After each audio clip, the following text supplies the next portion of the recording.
How's it going, guys? Good. I see a thumbs up there. AirBTC, how are you doing today? Oh, I'm good. Thank you, Ed. Sorry, it was taking me a second for my actual co-hosting powers to kick in there. Oh, it's all good. Yeah. How's your Hi day going guys. so far? Hey, what should we call you? Yeah. I'm Handrei.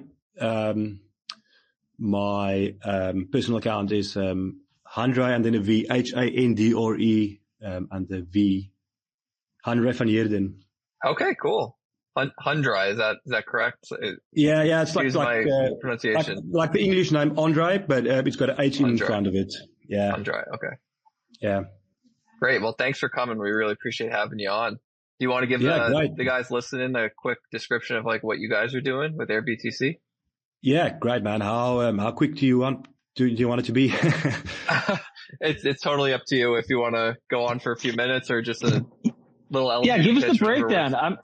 I'm kind of curious, what was the impetus behind starting the business? What got you guys kicked off, and where the idea originally come from? Yeah, great. So I originally came up with the idea in 2021. I got really excited about a Bitcoin circular economy, and I kind of waited for all these Bitcoin-only companies to start popping up, and eventually 2 years later, I still didn't see any. all like Bitcoin companies out there are like either fiat or on and off ramps, and or like a Bitcoin wallet or payment services or whatever. And I decided, no, wait, I'm gonna start a Bitcoin only company that has a connection to the real world economy.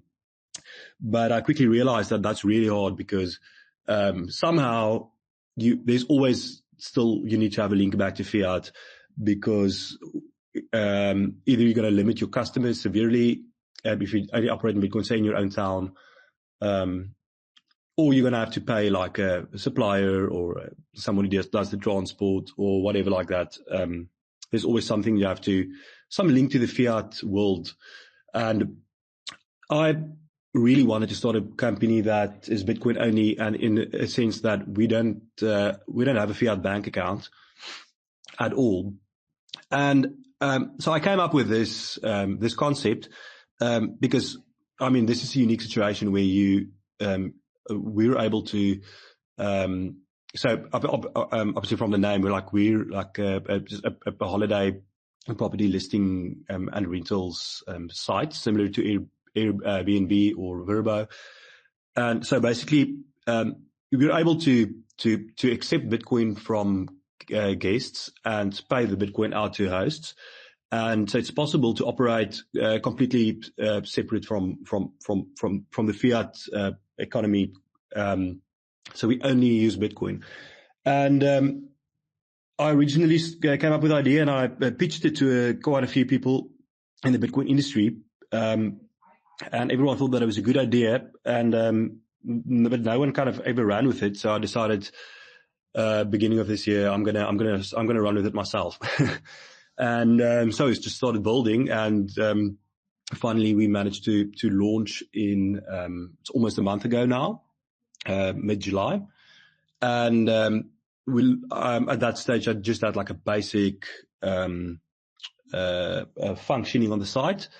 So hosts are able to list, and guests were able to book. And since then, we've been just working every day and rolling out new features. And we've already come a really long way from in this 1 month. And it's going great so far. And the feedback from the community has been amazing. That's really good to hear. Yeah, it's a really interesting idea. And I think that just providing a service like this is, there's endless opportunities for businesses to start getting people onto Bitcoin and having them use it as like in exchange for these kinds of services. So very, very neat. Nathan, did you have anything you wanted to add or ask about that? Yeah, I was just kind of curious. So I imagine there's a lot of kind of hype and interest in it, and I was wondering if the people that you were talking to, if they were coming from the Bitcoin world and then looking at real estate and kind of vacation properties in this sense, or were you talking to people from the real estate world and talking about potentially having their cash flows denominated in Bitcoin? Because that I've been kind of playing around with that idea, and I don't quite know what to make of it yet. But the potential for people to start using Bitcoin as a unit of account on their rental properties, I think, is really interesting. Yeah, I mean, at this stage, in my original layout business plan, I identified 2 stages. So stage 1 that we're in now, we're only focusing on Bitcoiners because, I mean, you guys would know it's really hard to convince non-Bitcoiners to accept Bitcoin or to be interested in Bitcoin. And I mean, when I talk about this in town or with my friends, they always say, "Oh, yeah, my aunt has a Airbnb, and I'm going to give you her number." And then I will say, "No, listen, I don't want your aunt right now. I don't have time to convince her about Bitcoin." At this stage, we're focusing on Bitcoiners, so we're trying to get listings from people who are already Bitcoiners or interested in Bitcoin, and they're capable of using Bitcoin. They have their own wallets or Bitcoin addresses, and they want to receive Bitcoin. And we're going to focus on Bitcoiners on the guest side as well, people who want to spend their Bitcoin, want to travel in Bitcoin, and also potentially want to meet other Bitcoiners where they travel, and especially support the Bitcoin circular economy. Then, I mean, if we are successful in this stage 1, then I would love to move over to, as you mentioned, stage 2, where we're trying to onboard non-Bitcoiners to use the site as well, and potentially receive Bitcoin. I think that would be a very interesting part of the business if we manage to get there. But I mean, that would be at least 8 months to a year down the line, if we ever get there, because I think the Bitcoin only market is big enough at this stage, and it'll take a while to saturate it. Yeah, for sure. I'm curious too, if you feel comfortable sharing, has there been activity so far as like people booking on your site so far? I know it's relatively new. If you care to share any of that with us.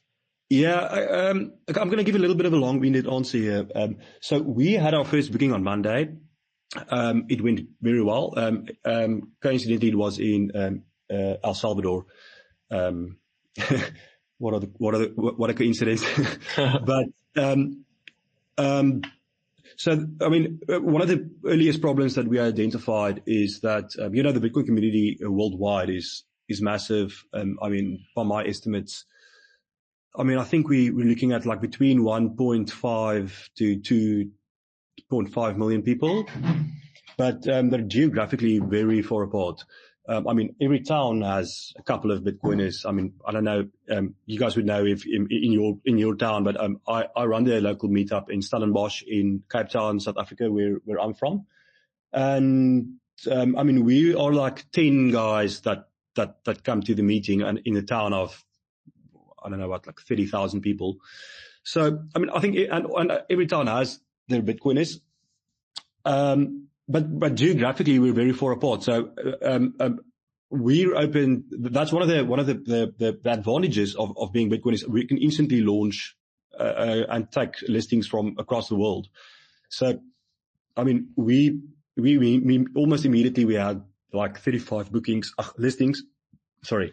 And the problem is you have one listing in Australia and one listing in Nicaragua and one listing in Florida somewhere, and 3 listings scattered around Europe. So if someone as a potential guest or traveler logs onto the site, the chances that there's a listing at the location that you want to travel to is almost zero. So I mean, that is our biggest challenge.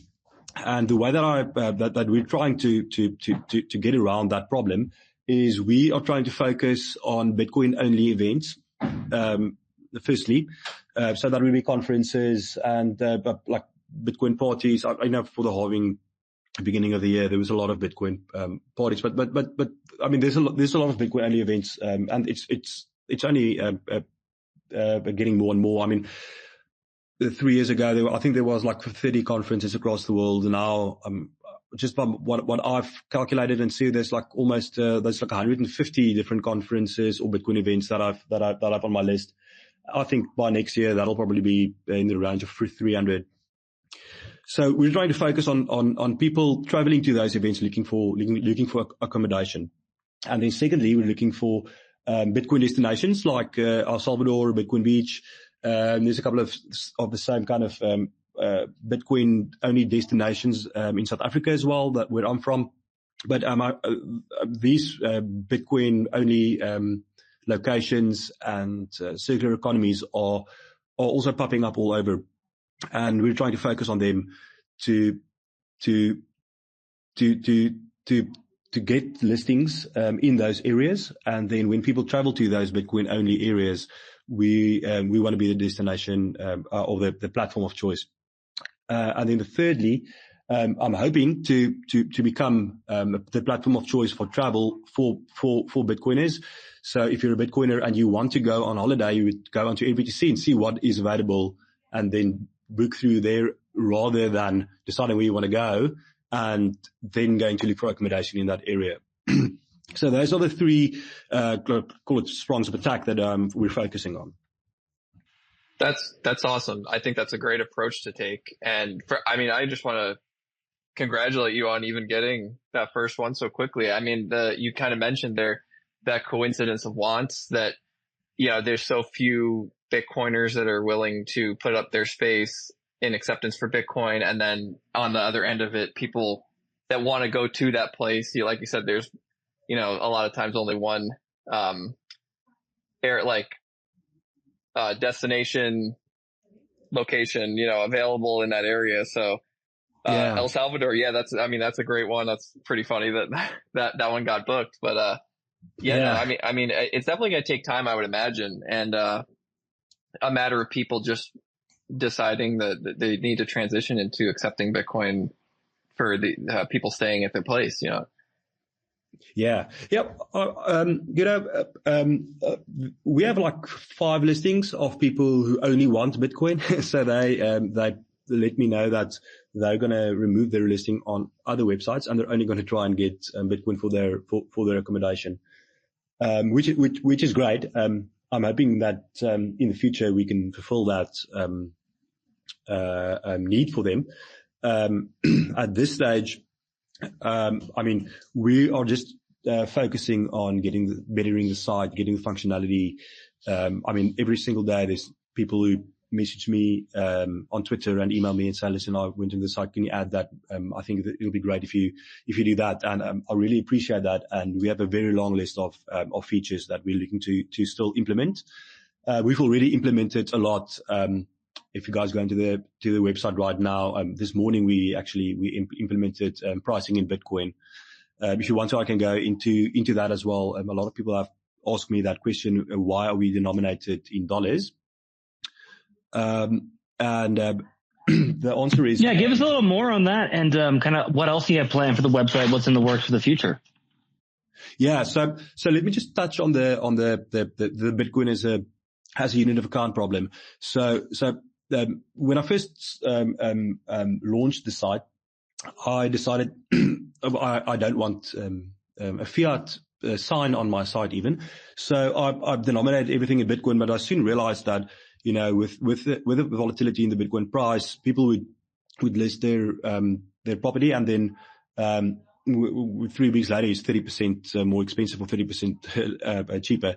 And then the properties, obviously most properties are also listed on other sites, and that is a huge problem, because you can't just if someone then books, then either it will be more expensive, and then they would rather use another platform, or it would be a way too cheap, and the house would be done in. So unfortunately, using Bitcoin as a unit of account on the site it's just practically unworkable at this stage. So we decided to denominate the prices on the site in US dollars, just to keep it easy and clean for just to start off with. But we're looking to add other fiat currencies for hosts, so that they can list in their whatever denomination is used in their area, and then the payment just happens in Bitcoin. And we also have a exchange rate showing the Bitcoin price on each listing as well.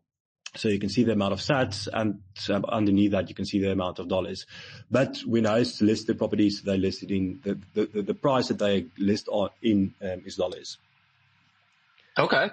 I think that that's a reasonable approach to take, especially right now. I'm actually a little curious, if you'd want to share as far as the payment processing goes. So if I have a place that I want to have someone stay at, accept Bitcoin, are you guys custodying the Bitcoin at any point, or am I putting in like a receive address? Is there Lightning? Like, if you want to just touch on all that stuff.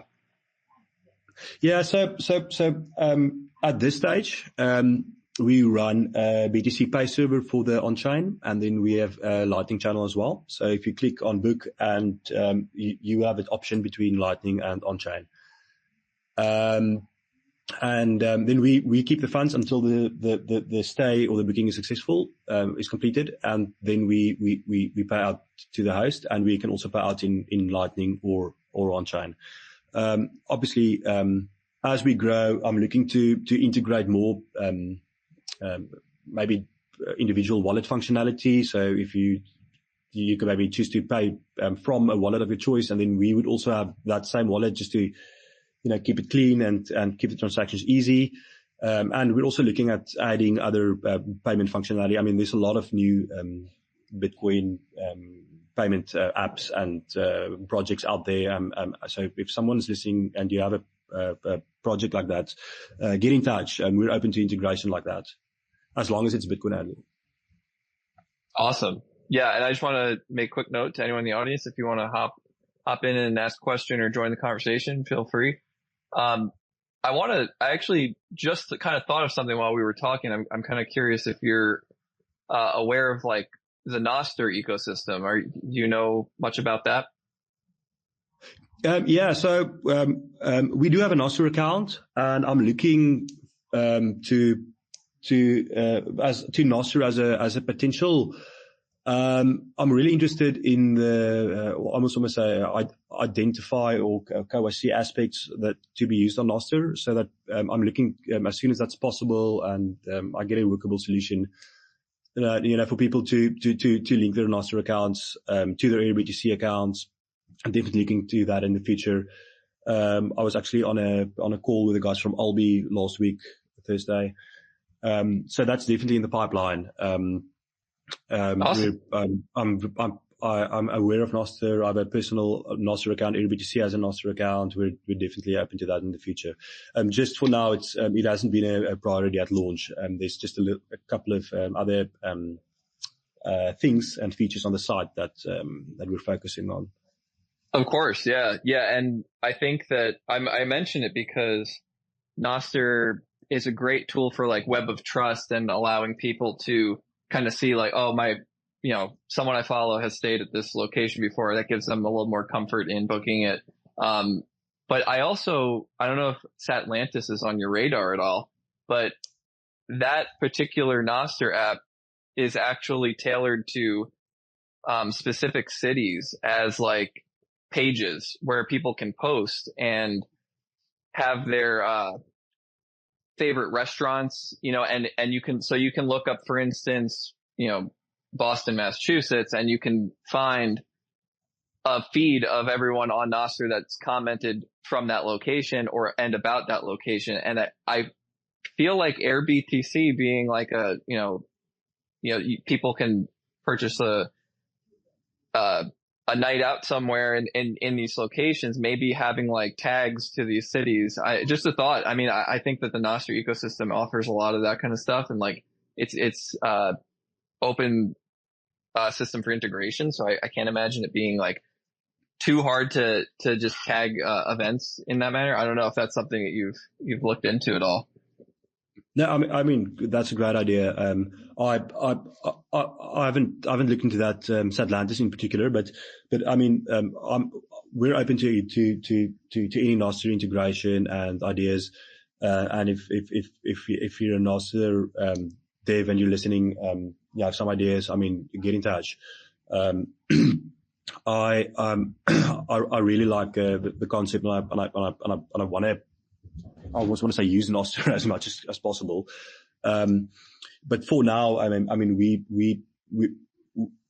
we're just focusing on getting the site's usability and features as good and possibly better than other booking sites. So, for instance, we don't have a bookings portal on the site where guests and hosts can go into their accounts and view and maybe request to change bookings. We're working on that as we speak, but at this stage, we don't have that live on the site yet. So the other thing that I'm looking to do soon is I want to get all the listings that we have onto BTC Map, which would just be I would just basically have a toggle on your account where you can say allow us to list my property on BTC Map, and we're gonna just do that listings. I think that'll also I think that integration or that cooperation can really work for it'll be good for BTC Maps and for us.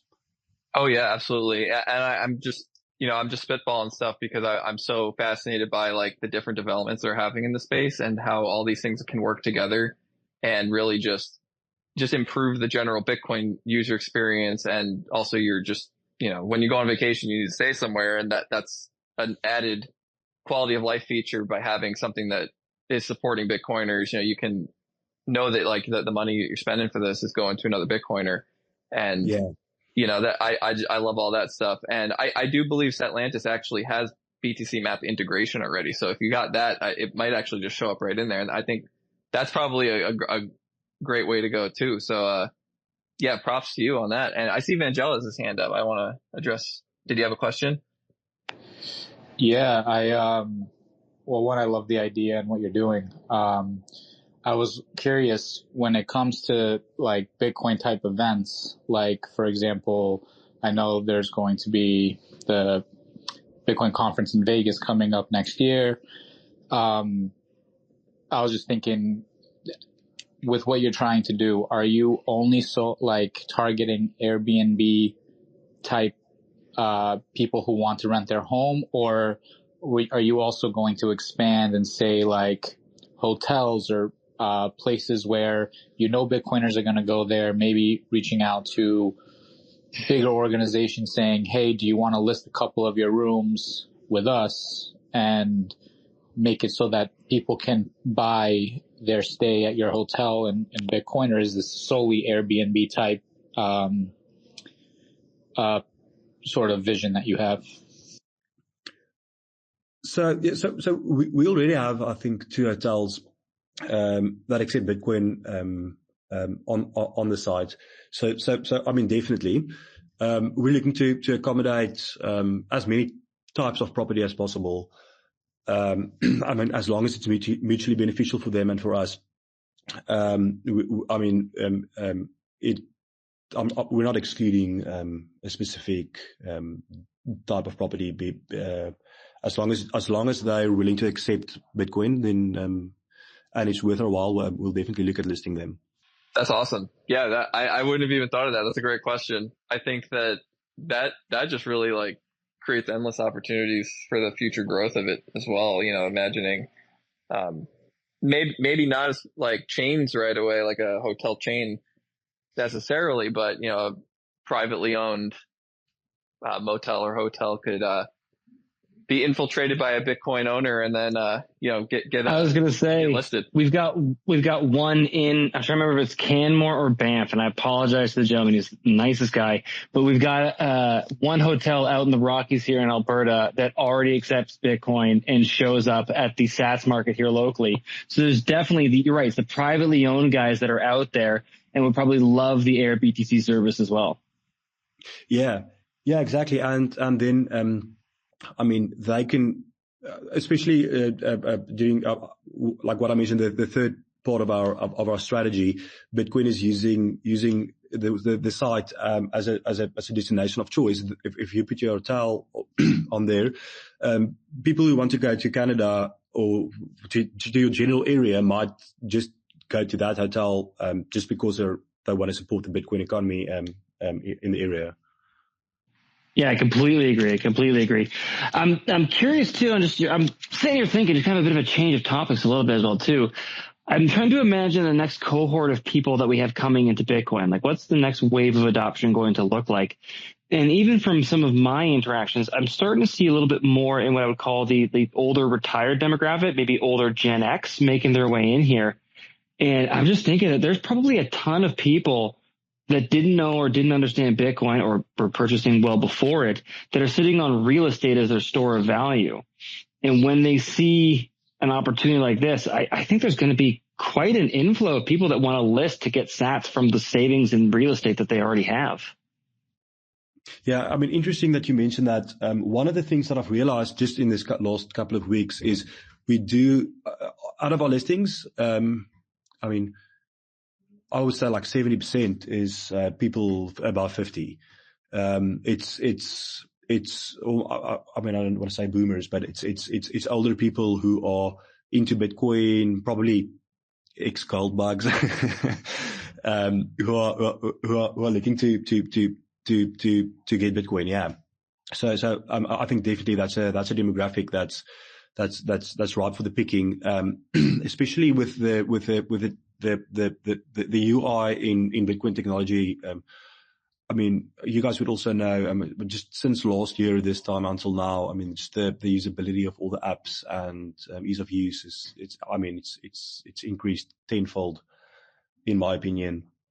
And there's no excuse anymore. It isn't hard to use the tech anymore. I just made a tweet like an hour ago about our first booking.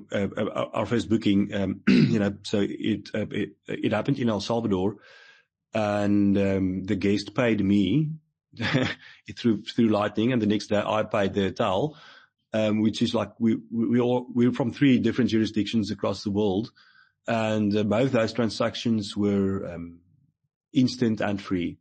So I mean, if you can imagine what that would have taken, and the cost and the time and the amount of KYC that would have gotten into opening bank accounts or to credit cards. And in the fiat system, I mean, we would have looked through those two transactions, like maybe even 10% fees.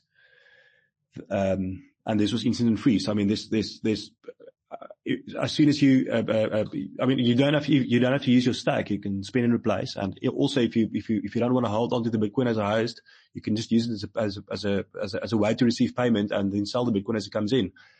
I mean, on something like Blink, where you have stable sats, you can basically do that instantly for free as well. So it's just, I mean, the fiat economy and the system just can't compete on any level. So it's just a matter of time. The technology is already there. The fiat technology is already obsolete. I mean, there's no way that they can compete with this. I completely agree. And just a reminder to anybody in the audience, if you have a Bitcoin question, technical about the topic, something you want to riff on, just raise your hand to do come up and join us. But, Andre, I think you actually hit the nail on the head that this kind of reminds me of remittances payments, that when we're dealing with vacation properties and we have money going to different geographical regions from different geographical regions, crossing those international borders. I think this is a easy place to start adoption, and actually easy place to start medium exchange is when you need that cross-border payment as frictionless, settled as quick as possible. Yeah, I mean, just the way that the Lightning Network works at this stage, it's really come a long way since the first time that I used it, and I mean, it's really frictionless and easy and fast and cheap. It's amazing to be able to use the technology. Yeah, it's funny because like we always hear, I feel like every day goes by, I'm seeing somebody complaining about how bad Lightning is and how it's failed and it's never going to work. And I feel like it's just been getting better. Like you said, like since the first time I used it as well, like it's night and day difference. Yeah. Nathan, I completely agree. Yeah, sorry. I was just going to add to that too. Andre, for anyone who's a merchant in the space, who's looking at maybe doing something maybe similar in terms of just receiving Bitcoin payments or utilizing Bitcoin payments for the services they're already doing, from your experience starting this company, do you have any recommendations, any suggestions, or any lessons that you took away from building a Bitcoin-only business? Yeah, I mean, last year when I first started with the process, it was very strenuous to accept Lightning payments. I mean, I ran up my own Lightning node and managed my own channels, and it's, I mean, I won't recommend that for for any merchant. But I mean, these days, I mean, you can basically download any app of your choice and just start receiving the payments immediately. There's already like really good point of sale software out there as well, where you can basically just print a QR code and put it on your desk at the shop, and people can scan and pay. So, I mean, that can be set up within 5 minutes. There's just no excuse not to do it. It's just a matter of education, and then obviously people actually have to use it. But I think we're getting there with that as well. Like in my local town, throughout the last 2 years, I managed to onboard a couple of merchants, and then you go and visit them 6 months later and you ask them, oh, how's it going with the Bitcoin? It's like, they say, oh, Bitcoin, that thing. Yeah, it's, the phone is lying there. We haven't opened the app in a while because no one actually ever uses it. That's two different things. But I think that the first one, the usability, I think that's there. It's really easy. But getting people to actually use it is, I mean, we still have a long way to go with that. So, I mean, support the local merchants in your area that accept Bitcoin. Yeah, absolutely. I completely agree. And just quickly to round off that point too, I know you're in South Africa. Are there any POS systems that you personally found easy to work with, or any Lightning wallets that have been your golden go-tos? So, I really like Blink Wallet. So, I mean, I have almost all the Lightning wallets. I've tried them out in my, personally.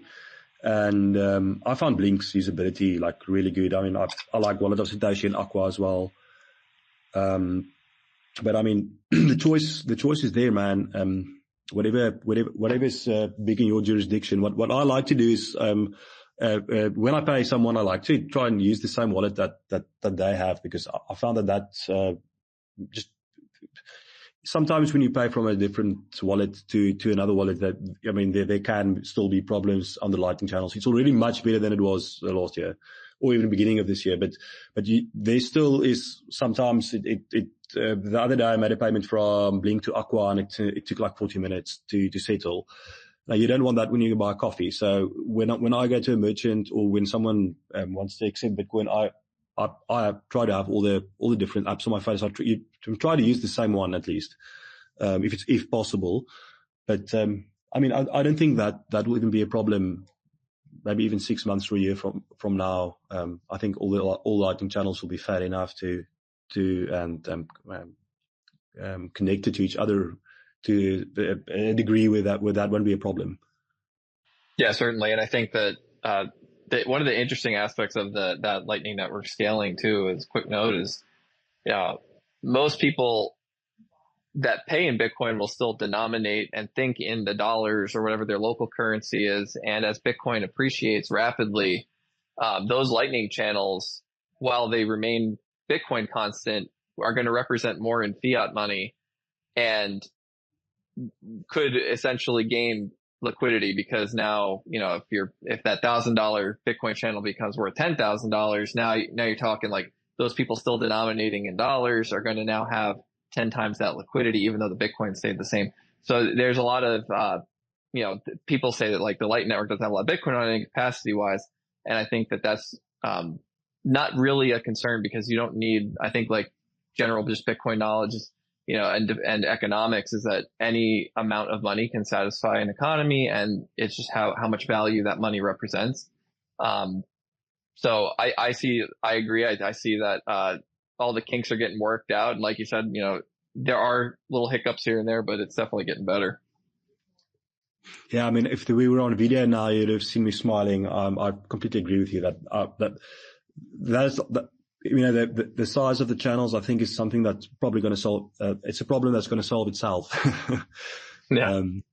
Yeah, I can't wait. It's going to be awesome. Yeah.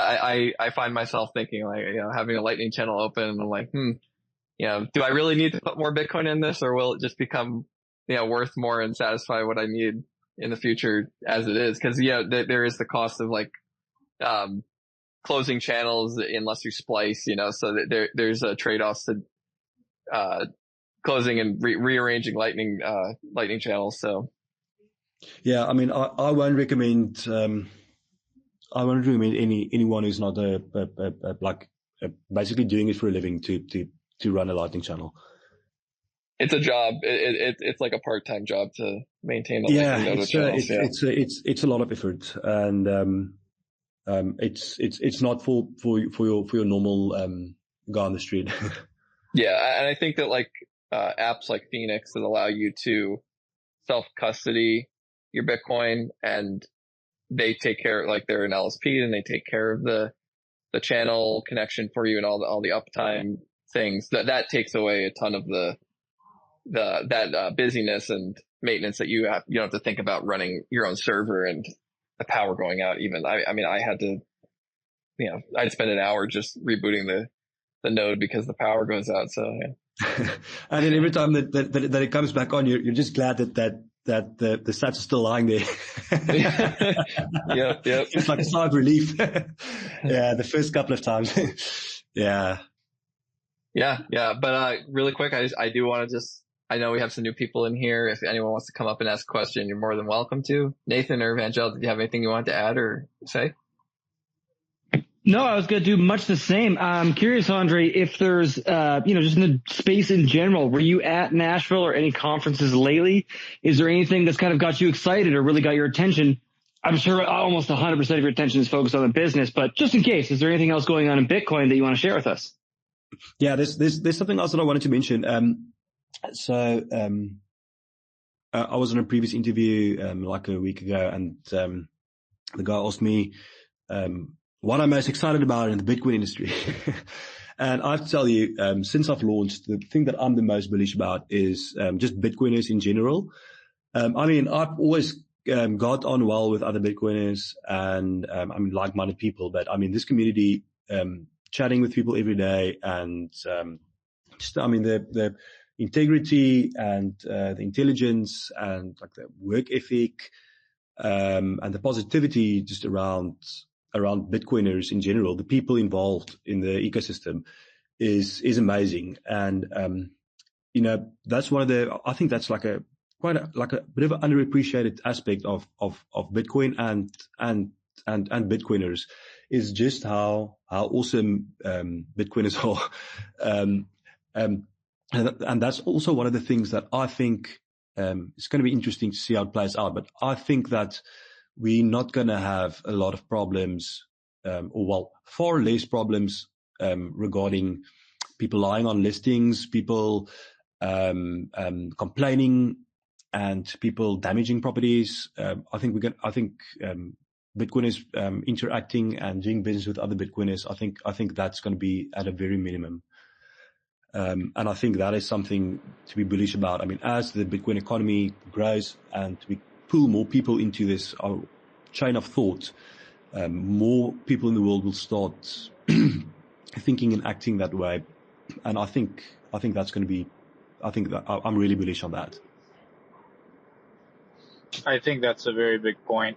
I agree because, Bitcoin is a proof of work system in more ways than one. So anyone who doesn't work hard, anyone who doesn't believe in, adding value to earn their money, they're probably not going to be a Bitcoiner. Or even if they do the work and understand Bitcoin and understand that it means that means no more handouts. That means I have to earn what I get. The people that stay in that system are people who are like, yeah, that's what I want to do. I want to work hard. I want to add value. And want to be able to keep what I earn. So that was that definitely spoke to me. Yeah. And also I think the system is let's call it the community is self-correcting a lot. I mean, we've seen a lot of people come in and being spit out on the other end by, because they acted inappropriately. And, I think that's important, and an integral part of the Bitcoin ecosystem. And that's something I'm definitely keen on. I think that, and the spend and replace meter, I think is the two things that I see in the next couple of years as really important. Just to touch on that quickly, it's one of the things that I'm trying to promote. There's a lot of hardcore old Bitcoiners that comment on my posts, and then they say, "Why would I spend my Bitcoin?" And my answer to that is, you need to spend and replace. You need to get the circular economy going, because what are you going to do? Are you planning to in 5 years' time to take your Bitcoin out of your cold storage, put it onto an exchange, KYC it, then sell it, then pay tax on that gains, and then spend the fiat? Is that your plan? Because I don't think that they've thought that through. So your idea is you want to take your Bitcoin out of cold storage one day, and you want to spend that Bitcoin on whatever you want to buy, whether it's a house or a vacation or whatever you want to spend it on. If we don't have a Bitcoin circular economy, no one's accepting Bitcoin, you're not going to be able to do that. So it's not that hard to spend and replace. You can even buy beforehand, even a little bit more, and then you can even replace or gather and then spend, which is maybe even a better meta. But sitting on your Bitcoin in cold storage and not using or interacting with other Bitcoiners or the Bitcoin circular economy, I think that's very short-sighted. I just had to hop in. I completely agree in that sentiment, right? If you're not willing to spend your Bitcoin and put the value into things that you see value, right, then you're not contributing into the circular economy. But additionally, that means that you're probably saving for vacation and things in fiat. There's no better savings technology. So if you're going to save it to ultimately buy something down the road, you're going to have to spend it. And going back to your other point, yeah, creating a circular economy where the things that you need, you can buy in sats is the best thing I think you can do for just broad spectrum adoption at this point. Vangel, Edward, I'm curious your thoughts on that. Yeah, I 100% agree. And also, if you ever want there to be a point where, people are, like earlier, the biggest hurdle was, the price stability of Bitcoin when it comes to lifting something in terms of sats instead of amount. Well, the way you're going to get to that point is if the trading in and out of the dollar goes down dramatically. And if you want to change value for the things that you want to get, and you don't want to constantly fluctuate the price of Bitcoin in other terms, then you're going to need one of two things to happen. Either one, you hyper Bitcoinize and the dollar is no longer there, but that might be years down the line. Do you really want to wait that long to start spending your Bitcoin? So if not, then if you want things to price, if you want things to level off, you have to reduce the amount of transactions on main chain going in and out of exchanges. So in a way, it has to happen. It's a good, like, the sooner that happens, the more people get accustomed to that, the more blips you see on BTC maps, the more people realize, oh, wait, actually use this. Because right now, that's the number one thing is, like, when I talk to no coiner friends, they're like, how's it money? Nobody accepts it. Who's accepting it for, like, anything? Like, can I buy my groceries in Bitcoin? It's like, that's right now the number one pushback I'm getting. So you're actually making it so that that's no longer a argument for no coiners to make. And it's just multifaceted in the benefits it's producing. So I agree with Nathan. I agree with you. And yeah, it's going to be a little rocky in the beginning, but if no one takes the steps that you're taking, then we'll never get there. So that's my take on it. Yeah. And while we're on this topic real quick, I just want to give my maybe hot take. I don't know what you guys all think about it, but I really I'm a little turned off by all the people that are like, oh, just take a loan out against your Bitcoin and then you don't have to ever give up your Bitcoin. You can just spend your dollars or whatever. And I just don't understand like what's the point of like perpetuating the fiat monetary system by doing something like that. And then also possibly risking your Bitcoin, not just the Bitcoin you would have spent on the thing, but the Bitcoin that you had to post as collateral to do something like that. And this is, anyone, you guys can do what you want to do. I'm not going to say you shouldn't do it, but my opinion is that we should be encouraging people to buy, sell, accept Bitcoin as a product for goods and services they provide. And just like you said, growing that Bitcoin economy, the circular economy. I think what you guys at airbtc are doing is a great example of that, allowing people to put their properties on there and then accept Bitcoin directly. Yeah, I mean, there's nothing wrong with, selling a little bit of your stack off, and helping somebody else out, getting Bitcoin in their hands that wants Bitcoin and moving away. I think Jeff Booth talks about this a lot, like put your energy into the system that you want to grow. And, I think that's the way to go with it. No, I just got to jump in and say, Everett, I largely agree. And well, I understand for like emergency situations and the tax implications taking a loan against your Bitcoin. The first thing that came to mind for me you were talking about was just part of the reason that I'm into Bitcoin is to get away from this financial bullshit, right? I don't want to have to deal with loans and the interest on that and all the complexities and the contracts. I just want to be able to save my money to buy the things that I want to buy later. Absolutely. Yeah.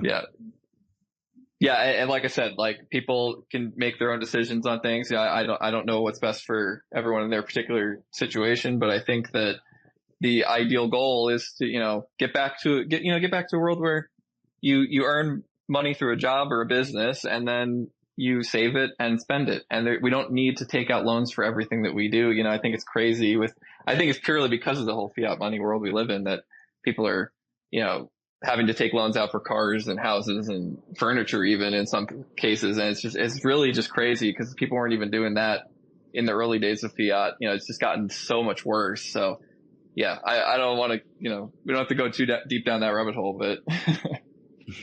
Well, I think the system in and of itself, because it's debt-based and credit-based and expanding the money supply in general, it's sort of like the nature of the beast, right? So if you take a, like back when I would say gold standard, and fact check me on this, but from my understanding, people lived within their means. They consumed as much as they produced, or they consumed less than they produced and saved the difference.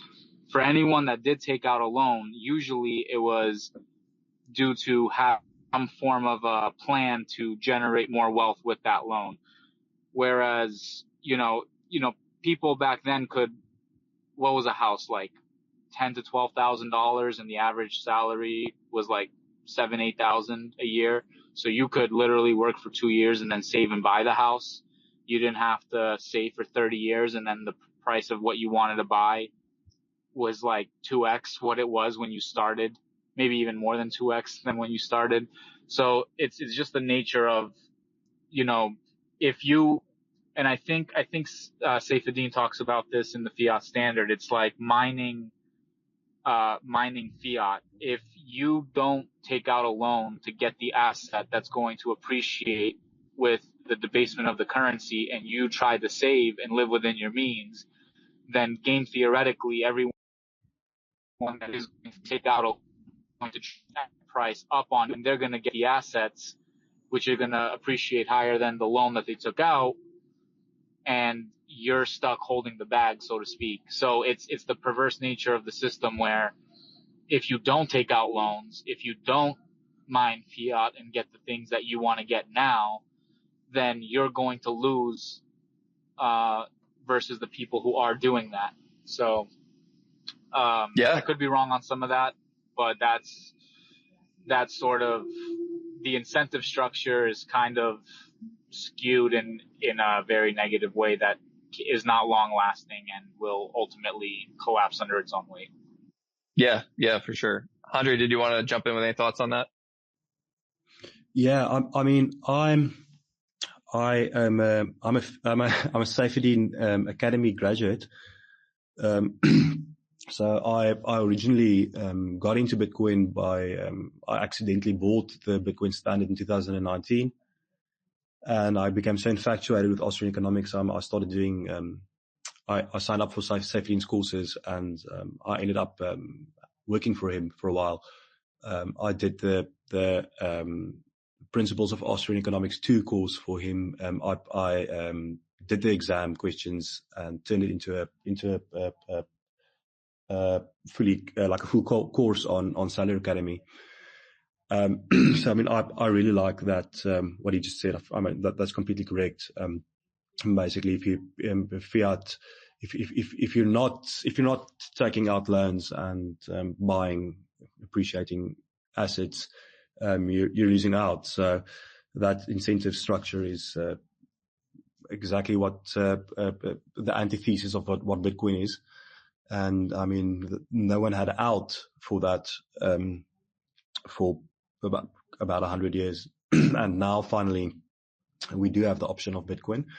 But it's still early days, and I think the quicker you get in, the more wealthy you're going to be in the long term. It's not a matter of if you're going to get in, it's a matter of when you're going to get in. And I have already spent a lot of time on my no-coiner friends, and I've already given up on them about a year and a half ago. And there's going to be a time within the next 10 years when they're going to have to capitulate. It's going to be quicker or sooner here than in the US and in the Western world. Yeah, here in South Africa, I think. But all of them will have to come over sooner or later. So can't wait for that day. I completely agree. Sorry, I just want to double tap on something that you said there as well, too. And quick reminder to anyone in the audience, if you do want to come up and ask a question, we'd love to have you here. But did you say that you got into Bitcoin because you accidentally bought the Bitcoin standard? Yeah, well, I didn't accidentally buy it. I was doing arbitrage trading with Bitcoin in South Africa. And I made a lot of money with that. It's basically like a one-sided bet. You're basically guaranteed to make a fixed amount if you do that, if you do arbitrage. And it's just a matter of finding the arbitrage gaps in the market. There was a big one in South Africa between 2017 and 2022. Quite a few people in South Africa exploited it. But I ended up making quite a lot of money through this arbitrage trading. And I originally, most people in South Africa, was the first time that we basically heard about crypto was like 2015, and it was basically Bitcoin and Ethereum and Litecoin, and the narrative was that Bitcoin is the first one, but it's not going to be the biggest one, and it's also already so expensive that the other coins are going to take it over. And I just, as a business person, I was looked at this from, and I thought, oh, this is all the biggest load of shit. But then when I started making money with the trading of Bitcoin, which was only in 2018, after the 2017 crash, I decided, no, wait, I've made so much money with this trading now. I can just as well go and just see what Bitcoin is actually about and how it actually works. So there's a huge bookshop in a one mall, the Victoria and Alfred Waterfront in Cape Town. And I went into the bookshop, and I was looking for a book on Bitcoin or cryptocurrencies to like read it.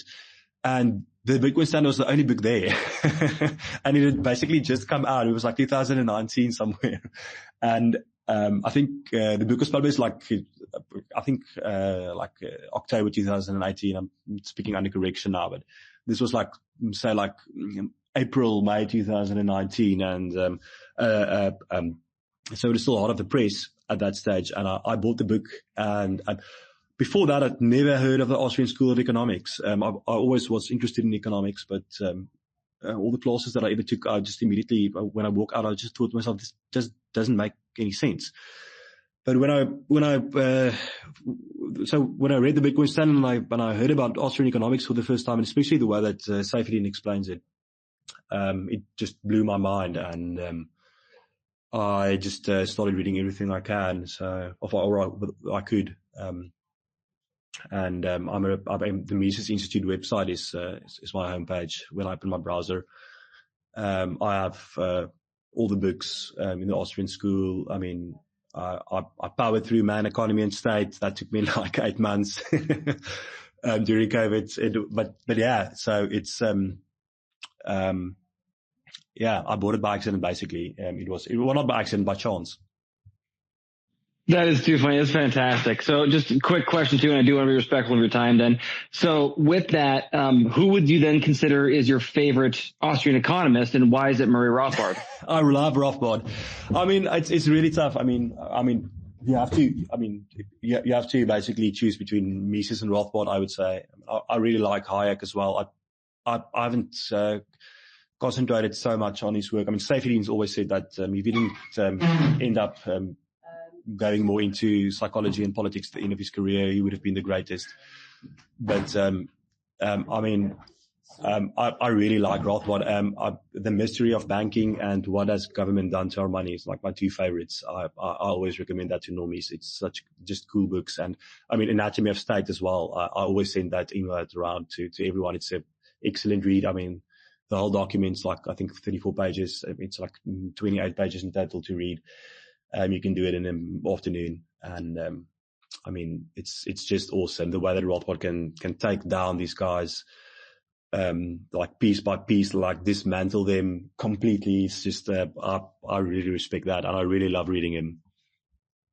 I completely agree. And I echo your comments on Anatomy of State in particular, which for anyone listening, you can get that free PDF on Mises.org as well.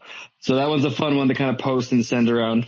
airbtc, Andre, before we let you go, where should people go to learn more about you, the business, if they want to sign up as a potential host? How would they go about that process? And for anyone looking to rent a place for an evening or two, what would you recommend for them? Yeah, so I mean, airbtc.online. We're still in the process of acquiring some more addresses. I'm looking to get airbtc.com, but someone bought it and they want $10,000 for it, and I consider that rent seeking. But I mean, I suppose I'll have to negotiate with him sometime in the future. But airbtc.online, that's the address. Follow us on Twitter. This account right here, airbtc, at airbtc.online. My personal account, Andre van Heerden. So it's Andre and then a V is my Twitter account. Yeah, go into the site, create an account, scroll through the properties available. Maybe there's one in the location that you want to visit. If you're a potential host, we do have port over service at this stage, which unfortunately we're a little bit swamped. If you want to upload your own property, you can just click on add listing and upload your property yourself, and that should be approved within 24 hours, depending on the time of day that you upload it, because we're only in one time zone at this stage. If you want us to port over your property, you can create an account and just email us with your link to where your property is listed on another site. That would probably take a week plus for us. We have a huge backlog. It takes much longer than I originally thought it would to port over a property like that. I thought you would just copy the photos and copy paste the description, but there's a lot of other stuff to fill in, dates and pricing and clickable features, and it takes me like 2.5 hours to do one. So just be aware that if you're going to go through that option, it's going to take a while. Awesome. Thank you so much for coming. Really appreciate it. Oh, go ahead, Binja. I was going to ask if it was possible, could you write your personal Twitter handle in the comments for anyone that wants to follow, myself included. I wanted to follow, and I was just gonna throw out there that if you got value from this, the BTC Mentor, follow them on Twitter, and you will get notified for future spaces, as well as helping spread the word. If you share it, the more people we get on these conversations, the more people that understand what's going on in the Bitcoin ecosystem and the work that Bitcoiners are trying to put in to add value to society, then the faster we can get to hyper Bitcoinization. So that was pretty much it. Yeah, thank you. And just to echo that, if you want to check out Bitcoin Mentor, you can go to bitcoinmentor.io, and we're all Bitcoin mentors up here, so you could email us, book a free 15-minute session and get to know us and how we can help you with self-custody, running a node, any of that good stuff, Bitcoin related. And we do the space every Monday, Wednesday, and Friday at 3 p.m. Eastern. I do want to just quickly mention again, give airbtc a follow us. And, we really appreciate you coming up here. We're looking forward to chatting next time. That'll be at 3 p.m. on Friday. So have a great day, guys. And if you have anything else to say, I'm going to wrap it up now. Thanks, Scott. Cheers. Thank you so much, Andre, for coming and joining us. Cheers. Right. Yes. Take Cheers, care. guys. Bye. Have a good one.